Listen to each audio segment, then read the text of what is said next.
than a half century after the civil rights movement of the 1960s, lawmakers in deep red Mississippi are moving forward with legislation that critics are calling, quote, plantation politics. A white supermajority in the Mississippi House passed legislation that would empower state officials to create a separate court system and expanded police force within the city of Jackson, one of the blackest cities in the country. Joining me now, Jarvis Dortch, Executive Director of the ACLU of Mississippi. Mr. Dortch, thank you very much for coming to the Sunday Show. First of all, please explain to our viewers what House Bill 1020 would do. Sure, and thank you all for having me. House Bill 1020 is a piece of legislation that creates a city within a city in Jackson.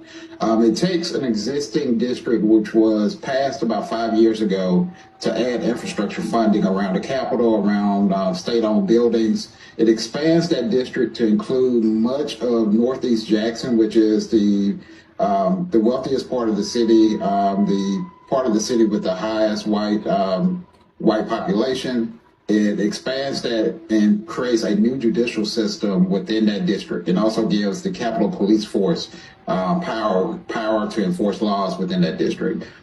With this judicial system, it also allows for white appointed officials to make appointments to new judges, prosecutors. All of these will be appointed by the Attorney General or the Chief Justice of the State Supreme Court, all of whom are white. And this is in a city that is over 80% black, so it would deprive black citizens in Jackson of their voting rights and take away their power to elect officials of their own choice.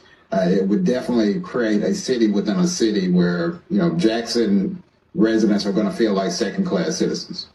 And so help me understand, because I'm still a little confused. So this separate police force and judicial system is going to be over the new part that's being added, I think you said the northeast part of Jackson, or will that new system have jurisdiction over the other parts of Jackson, the black part of Jackson? You got 80% African American population there. So who will this police force and new court system impact?